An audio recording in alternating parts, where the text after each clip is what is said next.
A monster storm is barreling into the East Coast right now, and it's certainly having its impact in Maine. Yeah, absolutely. We have team coverage in an effort to keep you informed and safe. Of course, we're going to follow up and down the coast, take a look at it, including to Augusta. But right now, let's go right to the latest on the forecast. Charlie, what can you tell us about the conditions? Are we experiencing pretty much the worst of it right now, or is that still to come? We're experiencing the worst now through about 10 o'clock tonight. Over the next several hours, we will have the worst of the storm system. We're getting wind gusts generally in the order of about 50 to as high as 60 miles per hour. As we head across the coastline, some areas over extreme southern New Hampshire, some of the buoys reporting hurricane force winds.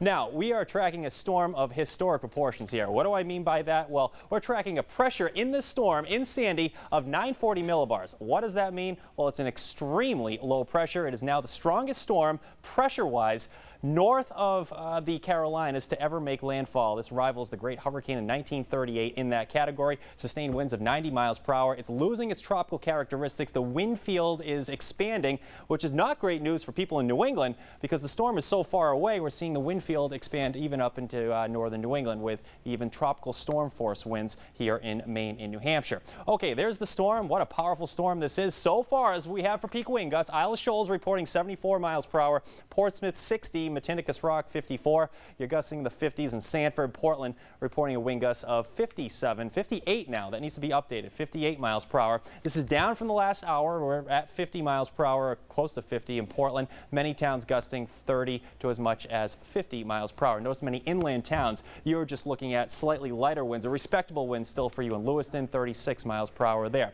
Okay, storm headlines. What can we expect from the storm? Strongest winds will be during the evening over the next few hours through about 10 or 11 o'clock tonight. Strongest winds meaning 50 to 60 plus mile per hour gusts, especially along the coastline. Many inland towns, slightly lighter winds, probably in the order of about 40 to 55 mile per hour as far as peak gusts go. Coastal flooding will be an issue at the time of high tide, and that high tide is around midnight tonight. It's already running 9 feet. A surge of 2 to 4 feet is expected, therefore minor coastal flooding is expected at the time of high tide. Now, as far as the wind, let's take a look at that time frame on the lower left-hand corner of your screen. You read it from left to right. Starts around 5 p.m. Frequent gusts of 50 to 60 miles per hour are expected over the next several hours. But the good news, Kim and Greg, we are going to see improvement for tomorrow. So if we can make it through the next few hours without many power outages, we're going to see some improvement. But I'm already getting reports of what's 30,000 customers without power right now? Closing in on 40,000 last check. Quite a few. So we have some rough hours to go. Yes. Thank you, Charlie. We did receive some late word this afternoon that the Port of Portland is closed to all traffic on the water, including the Casco Bay ferry lines. Yeah, it is a precaution. It sounds like a good one at that. News 13's Janet Barnello is live in Portland. And it's clear before you say a word, Janet, conditions have been rapidly deteriorating along the coast there this afternoon.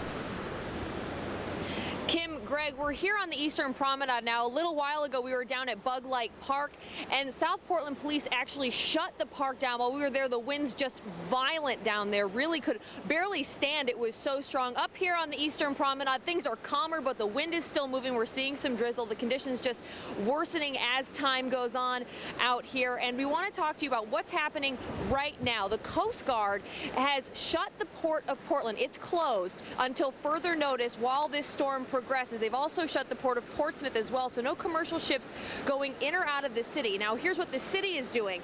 They are worried about power outages, and they're just waiting to see how bad it gets to figure out how to respond. We'll show you some video now. The city has set up an emergency operations center where they're coordinating between emergency responders and the 911 center, making sure everything is streamlined. The Red Cross has also been preparing for days. They have shelter supplies all set if they need to open shelters, as well as volunteers on standby just waiting for the call.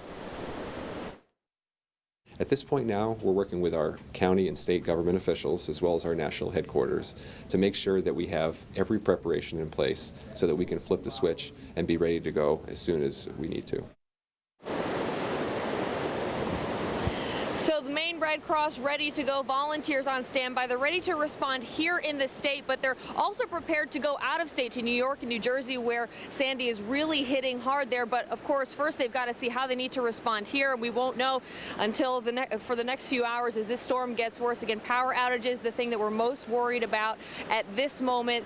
City of Portland is watching that situation closely, and we'll keep you posted as things develop here in Portland. Live from the Eastern Promenade, I'm Jana Barnello, News 13. Kim, Greg, back to you. All right, we'll continue to monitor that situation from Portland, Janet. Now, we haven't seen any mandatory evacuation orders along Maine or New Hampshire, but coastal flooding does remain one of the threats that we're watching tonight. Yeah, that is especially true for low-lying areas prone to damage during storms like this one. Certainly that does include Camp Ellis and Saco. Let's go ahead and go to News 13's Marissa Bodner live in Camp Ellis. And Marissa, high tide still nearly 6 hours away. We can see it just blowing around out there. Describe what you're seeing, what you're feeling. Yeah, we're just getting battered here on this coastline. The wind is whipping. The rain really just kicked in within the last 10 to 15 minutes or so. I've never seen anything like this before, and a lot of the people who've come down here to check it out say the same thing, and that's not keeping people away. It's making the job really difficult for police. They have the road blocked a little bit further up near Camp Ellis Avenue, and that's their biggest concern right now is people coming out to check it out. They're really concerned for their safety, and with very good reason. We're seeing a lot of siding coming off of homes and banging against the homes. Street signs are swaying side to side. Roof shingles are being torn off. Power lines are shaking. We're seeing lots of sand blowing past the barriers, and also a very dangerous surf, of course, and winds are expected to get worse. Saco emergency management officials are worried. Many nearby say they just can't resist the opportunity to come see Sandy for themselves. I'm pretty hopeful. I always have this kind of love-hate with hurricanes because, you know, I don't like to see the damage and what's happening to people's lives if there's destruction, but I really like the effects of the surf. So I kind of have that dilemma. Love it! I absolutely love it. This is the definitive meaning of the word awesome. This is awesome. Love it or hate it, Sandy is here, and she is definitely having a presence. And again, a lot of people saying they've never seen anything like this in the 20 years they've lived here in Saco or Camp Ellis. But again, police saying stay away. If you don't live down here, if you don't have a business down here, stay away. If you do have to be in Camp Ellis, stay inside. And it's only going to get worse. High tides expected at midnight. We'll definitely be keeping a close eye on that. For now, live in Camp Ellis, I'm Marissa Bodner, News 13. Back to you in the studio. All right, stay safe, Marissa. Of course, we put our crews out there just so people can help understand how serious the situation is tonight. So seeing is believing in that case. Yeah, that's right. And you can see just how quickly it can change. We had Jana up on the Eastern Prom where some wind, but nothing like what we're just seeing there in Camp Ellis with Marissa. Well, we're also tracking power outages, of course, as we mentioned. That's a big deal tonight. They have been increasing rapidly over the past hour. At last check, more than 37,000 people, actually nearly 40,000 is the update to that, are now without power spread around the region, mostly in York, Cumberland, and Oxford counties. And that number has been going up by thousands with each update. In fact, we just got an update just now. This is out of date already. 45,000 outages. As you can see, most of those are in York County right now. Again, the latest number, 45,000 we're just getting in our ear. Let's go live to News 13's Brad Rogers.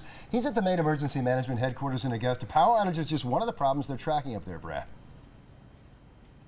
Yeah, it certainly are. And of course, the good news is there are several utility crews were here on standby, and they are responding to those outages. Emergency workers and the Red Cross and many more agencies are also here tonight. They're all ready to move here in Maine tonight to restore power, as we say, but also to evacuate if necessary and provide food and shelter as well. This, as everyone here is keeping a close eye on Hurricane Sandy.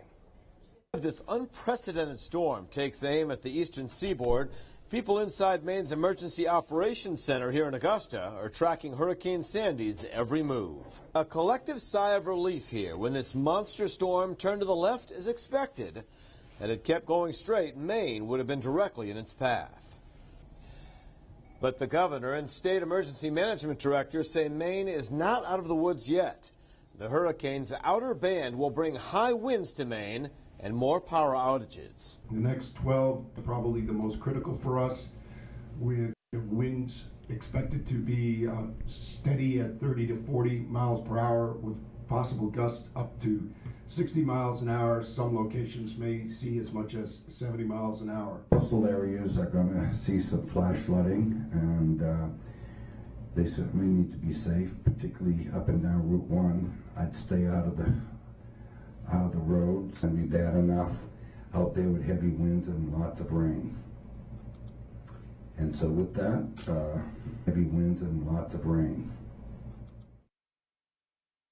Well, the message here, of course, brace yourself. This should be a rocky night here in Maine. Reporting live in Augusta, Brad Rogers, News 13. Kim and Greg, back to you. All right, Brad, and again, heaviest rain just now getting here, Brad. All right, thanks very much. Live from Augusta tonight.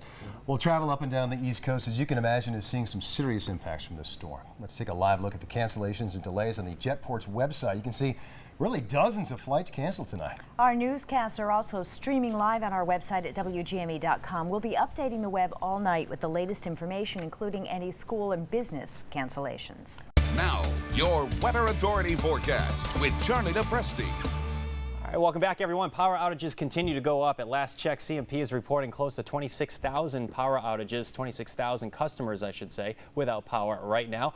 And that will continue to go up as winds continue to go up as well. We are seeing the worst winds basically from now until about 9 or 10 o'clock this evening. After that, we're going to see some improvement. After midnight, we'll see those winds diminish. So let's take a look at our forecast headlines. Strongest winds will be during the evening and early nighttime hours through about 10 or 11. Gusts 50 to 60 miles per hour. They will be common mostly along the coastline. Many inland towns will be slightly less than that, probably in the order of about 40 to 55 miles per hour for peak wind gusts. Have a plus in there because there will be some coastal towns that in heavy downpours get into some gusts potentially as high as 70 miles per hour. We saw that at Isles of Shoals with a 74 mile per hour wind gust. Coastal flooding will be a real issue, that at the time of high tide right around midnight tonight. Let's take a look at our latest wind gusts. Isle of Shoals reporting 76 now. Portland within the last hour, a peak wind gust of 63 miles per hour. That's a respectable wind for you. 58 from Matinicus Rock. Saco close to 60 miles per hour. These were in the bands of rain that moved through over the last hour or two. They was slowly drifting to the north. I always like to include Mount Washington because it's always an impressive total there. 130 miles per hour up on the rock pile, where they're still gusting to 124 miles per hour. So strongest winds felt at the coastline due to the wind direction. It's a northeast wind that will slowly shift over to the east. Here in Portland, we're gusting to 50 right now. Most towns gusting between 30 and 45 miles per hour. 45 for you in Sanford. You had a peak wind gust close to 60 miles per hour this afternoon. All right, let's talk about this rain for a moment. We have a low-level jet. What is that? Well, it's just above us by about 2,000 or 3,000 feet in elevation, and the wind is screaming up there. Let me tell you, the wind is close to 100 miles per hour. Now, what happens in heavy downpours, these heavy downpours can draw down some of those strong winds from aloft, and we're actually seeing that across a good chunk of the region. Let's zoom in just a little bit closer on where the heavy downpours are occurring, and these really do mean business, especially as we head north of Portland right now. This heading up into the, appears to be the Freeport area, almost up into Brunswick. See that line right there? That line of rainfall holds some very strong conditions as far as wind goes. Notice Wyndham right now looking at a heavy rainfall extending back through the Sebago Lake region, Freiburg, Bridgeton. It's going to arrive in the Lewiston area, give it another half hour or so. It's ever so slowly drifting off to the north. I want to widen things out just a little bit more here to show you that band of rain I was telling you about. This will drift on through. It's basically a glorified warm front, but it is those it's those heavy downpours that's producing the strong winds or drawing the strong winds down from aloft. The center of the storm is very far away. The center of Sandy is making landfall in southern New Jersey. Hurricane hunters are out there investigating the storm. At last check, they had a few flight level wind gusts close to 100 miles per hour. If you look closely, you see one there right around 94 miles per hour.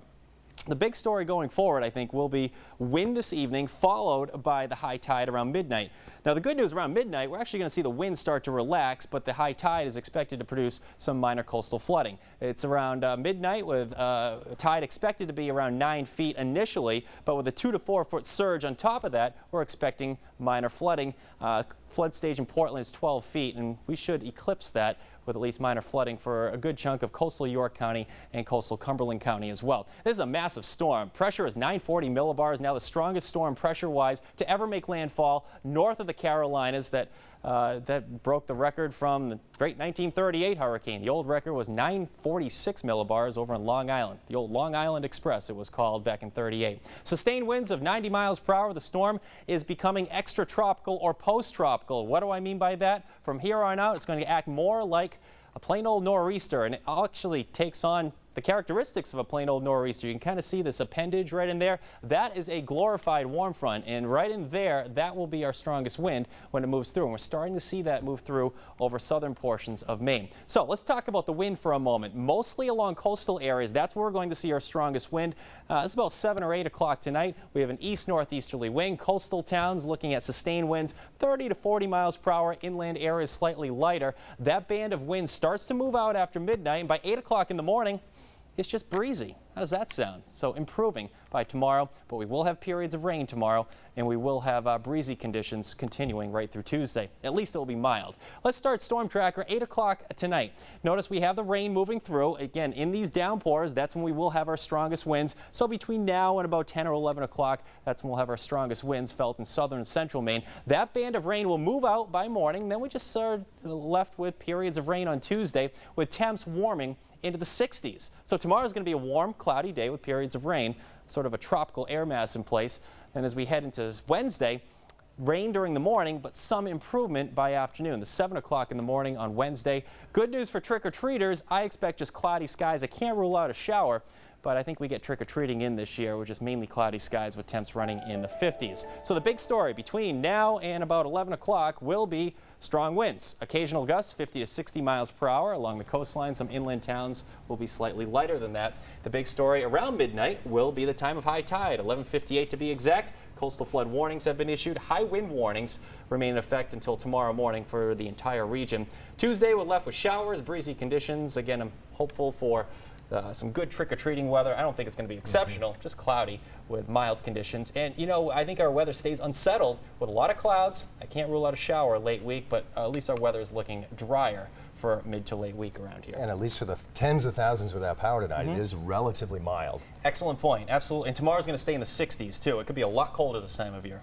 Anything on that forecast looks better than what we're getting right now, Charlie.